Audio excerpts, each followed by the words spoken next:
Bonjour. Alors, on imagine qu'il y avait encore plus de sourires que d'habitude cette semaine à l'entraînement. Oui, mais pas trop.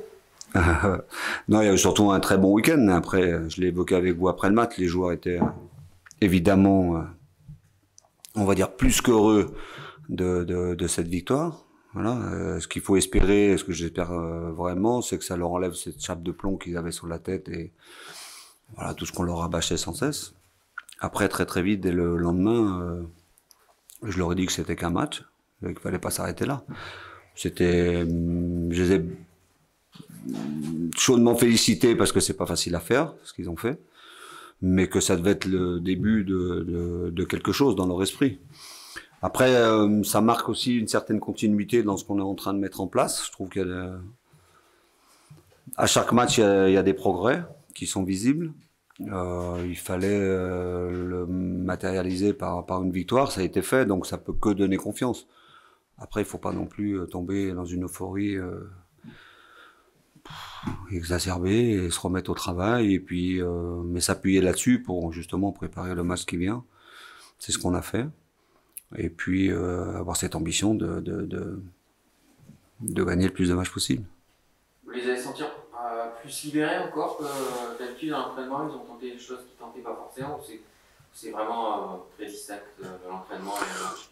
Non, c'est pas qu'ils ont tenté des choses qu'ils tentaient pas avant, mais on a senti un groupe forcément qui se sent mieux, il y avait plus de sérénité, mais on a travaillé de la même façon, comme on le fait habituellement, en mettant l'accent sur tous les points qu'on peut améliorer, et il y en a beaucoup, on a une marge de progression, à mon sens, qui est très très importante, et puis aussi sur tous les éléments qu'il faut qu'on enlève de notre jeu, qu'il faut qu'on gomme. On est encore trop friable sur certaines situations de jeu. Je parle sur le plan défensif.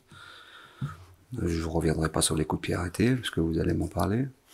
Mais voilà, cet aspect du jeu-là, voilà, il faut qu'on arrête de prendre du but sur les coups de pied arrêtés. Il faut qu'on soit plus performant, plus compact sur le plan défensif. Il faut qu'on soit plus performant dans la gestion de la profondeur. Enfin voilà, il y a des actes de travail qui sont importants dans tous les domaines.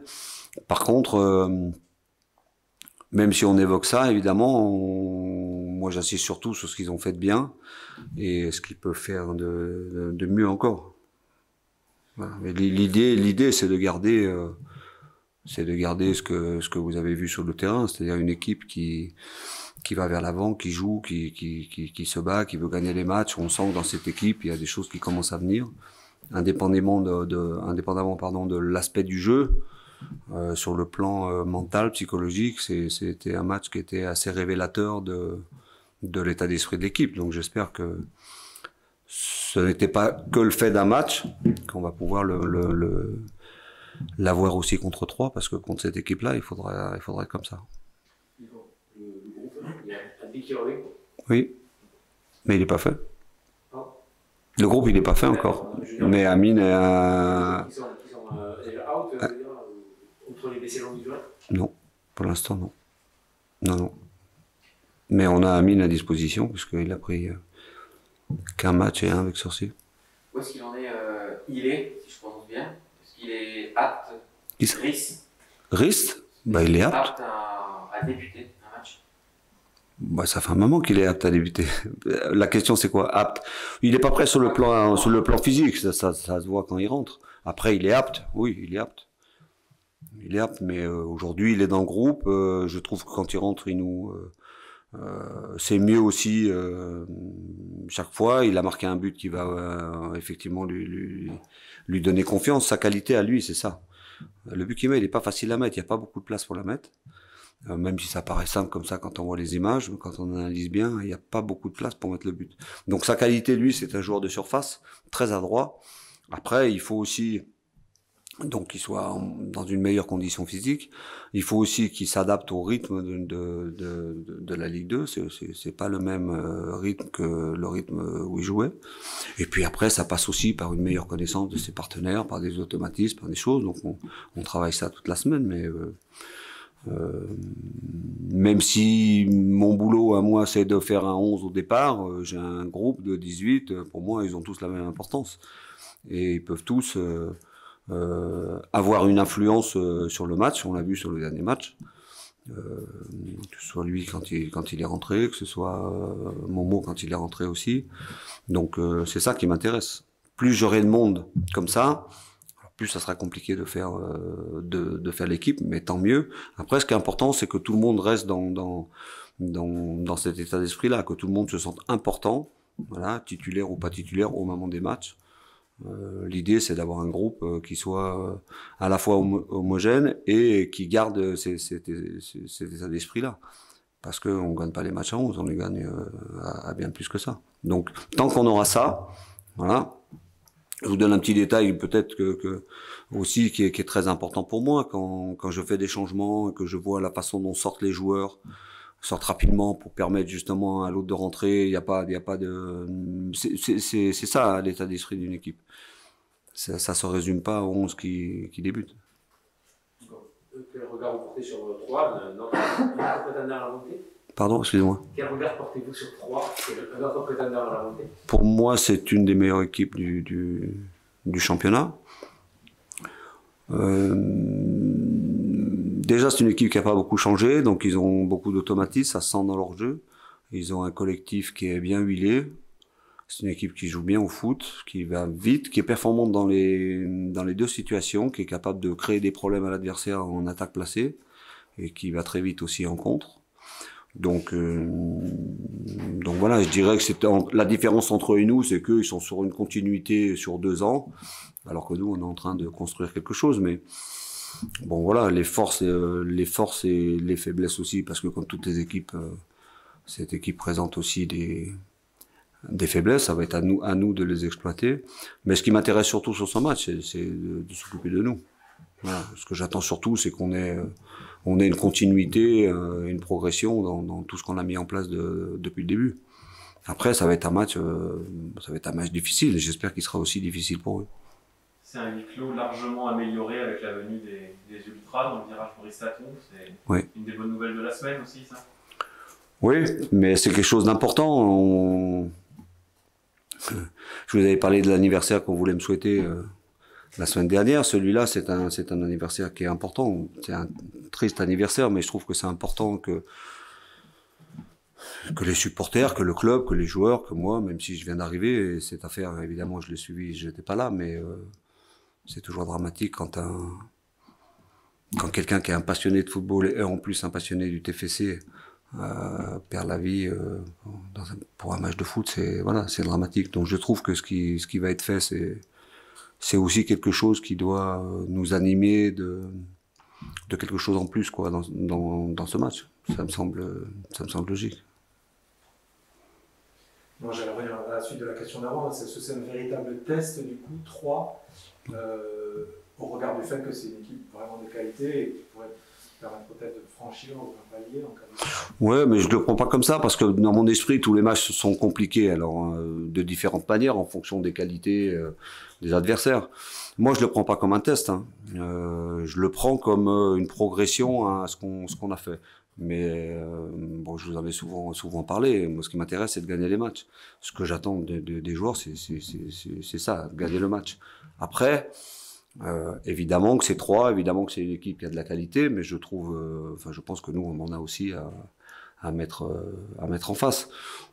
On va dire que c'est presque je veux pas dire que je vais faire abstraction de l'équipe adverse quand je vais présenter cette équipe à mes joueurs, mais ça aurait pu être n'importe quelle autre équipe, je tiendrais le même discours. On a fait des choses, on va laisser de côté les 2 premiers matchs. Voilà, depuis, il y a une progression constante. On n'était pas récompensé par des victoires, on l'a été cette fois-là, en allant la chercher dans des conditions qui étaient mal engagées à un certain moment. Donc les joueurs ont montré certaines qualités. Je trouve que dans le jeu, c'est de mieux en mieux, même si on a une marge de progression qui est importante. Donc ce que j'attends de ce match-là, c'est qu'il y ait une continuité dans la progression, mais toujours avec l'idée de gagner les matchs. Et on aurait joué Chambly, Châteauroux, et je vous aurais tenu exactement le même discours. Un petit mot sur Janis Antiste, pardon, je crois que ça doit être le Benjamin de l'effectif. C'est le plus jeune de l'effectif, a priori. Qui ça, Janis? Ouais. Ouais. Et on a l'impression quand même malgré tout que son comportement, outre ses performances sur le terrain, il y a un petit côté, un leader en devenir, quoi, entre guillemets. Oui, c'est le plus jeune, mais lui, je vous en ai déjà parlé, c'est un garçon, déjà il bouffe la vie, il arrive à l'entraînement, il a toujours le sourire, et puis il est à fond tout le temps. Il a envie d'apprendre, il est très à l'écoute, et puis je trouve que lui aussi, de match en match, il amène quelque chose en plus dans son jeu. Donc après, je vous l'avais dit aussi, quand on avait évoqué les jeunes, moi, quel que soit son âge, à partir du moment où je pense qu'il peut apporter à l'équipe, il joue. Et je trouve que chaque fois qu'il joue, il se passe quelque chose avec lui. Alors après, il a plein de progrès à faire. Je trouve aussi qu'il a une meilleure gestion dans l'approche des matchs. Si vous vous souvenez bien, le premier match, il trouvait que c'était très, très tendu, un peu timide par rapport à l'événement, par rapport à ces choses-là. Aujourd'hui, il aborde les matchs d'une façon un peu plus sereine. Alors, sûrement que les buts qu'il a mis, et puis c'est les performances qu'il a fait l'aident à avoir confiance, mais c'est un garçon qui a faim, qui a soif d'apprendre et voilà, il sait qu'il a encore une très très très grosse marge de progression. Il a surtout quelque chose en lui par rapport à ce club qui se sent dans chacune de ses apparitions, chacun de ses mouvements, trucs comme ça. Il aime le TFC. J'ai encore lu une déclaration où il a dit ça, je crois, à la radio. On sent qu'il a ce club dans la peau, donc il a envie vraiment de se défoncer pour ce club. Et pour l'instant, tout se passe bien. J'espère qu'il va continuer comme ça.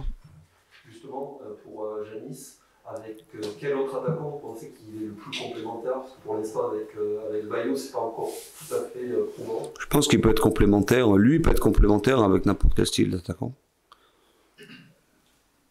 Aujourd'hui, c'est avec Bayo, mais il peut être complémentaire avec Chris, il peut être complémentaire avec Koulou, avec n'importe qui. Parce que c'est pas un joueur de surface, c'est un joueur qui a besoin de se déplacer beaucoup. Donc il a progressé aussi dans ses décrochages, dans le fait de garder le ballon. Il est aussi capable de prendre la profondeur, il va vite. Donc il a plein de palettes, ce garçon. Il peut jouer sur un côté. Je peux le mettre côté droit, je peux le mettre côté gauche si on revient à un 4-3-3 ou on décide de jouer à 3 attaquants. Il peut jouer tout seul devant. Donc il a une palette assez large.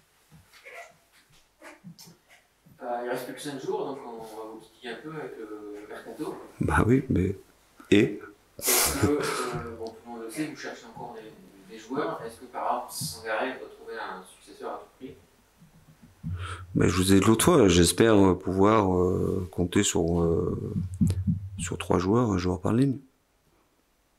D'accord. Alors on sait que vous étiez plutôt en quête d'ailier, on dira, au début du mercato. C'est pour ça que vous avez décidé finalement de changer de système et de jouer en 3-5-2, et aujourd'hui ça marche. Donc la priorité n'est plus forcément sur ces postes excentrés de milieu, ou de vrais ailiers. Mais déjà dans l'effectif que j'ai, il y a des gens qui peuvent jouer sur les côtés. Hein. Janis peut jouer sur un côté, Bayo peut jouer sur un côté. C'est pas à la base des ailiers purs, ils jouent là à leur polyvalence. Brecht peut jouer sur un côté, il l'a déjà fait. Non, mais après, voilà, je sais que vous êtes impatient, mais il vous reste plus longtemps à attendre, donc. Mais donc voilà, je vous ai répondu. L'idéal pour moi, ça serait d'avoir un joueur par ligne. Donc, je vais vous le redire, n'attendez pas de moi que je vous dise où, à quel poste, quel profil. Voilà, un joueur par ligne, ça veut dire un attaquant, un milieu et un défenseur. Indépendamment de départ éventuel, de l'effectif aujourd'hui. Ben, on est toujours dans la même situation. Il y a des joueurs qui ont souhaité partir, qui sont en instance de départ. Après, est-ce qu'ils vont le faire? Je sais pas. Pour eux, la question que vous me posez, elle est aussi valable pour eux. Est-ce qu'ils vont trouver? Est-ce que les clubs vont se mettre d'accord? Est-ce qu'il y a des propositions? Donc voilà, on fera un point au mercato avec qui est parti, qui est resté, et puis à ce moment-là, on aura un effectif précis à partir du 5 qui nous permettra après d'envisager la suite et à moi de trouver des solutions en fonction de l'effectif que j'aurai à ma disposition.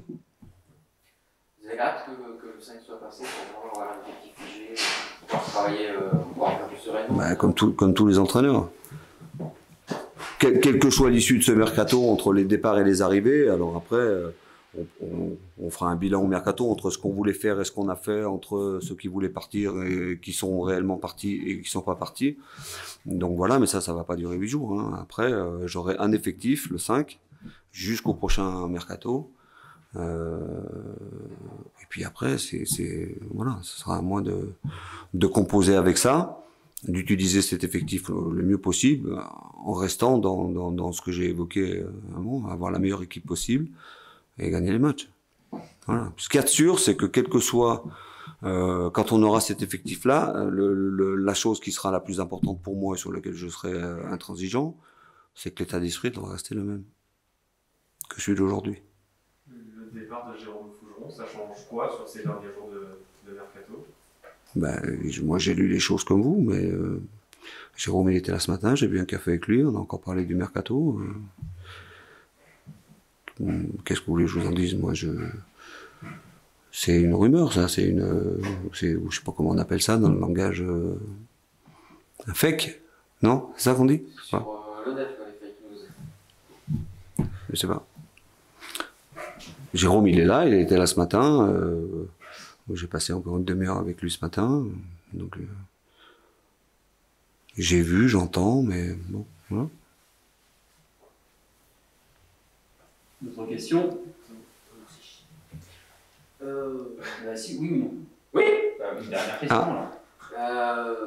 Pas de match amical pendant la fin? Si. On va jouer jeudi contre Pau. Eh ben ça, c'est ça le problème. C'est ouf. Donc le match aura lieu, mais il faut qu'on trouve un endroit parce qu'il y a un arrêté préfectoral qui dit que notamment dans les clubs amateurs, on peut plus changer dans les vestiaires. Donc on voulait jouer au même endroit.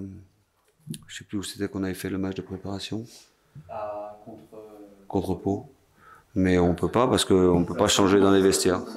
Saint-Gaudens. Donc je sais pas. Mais si on trouve pas d'endroit, on ira à Pau.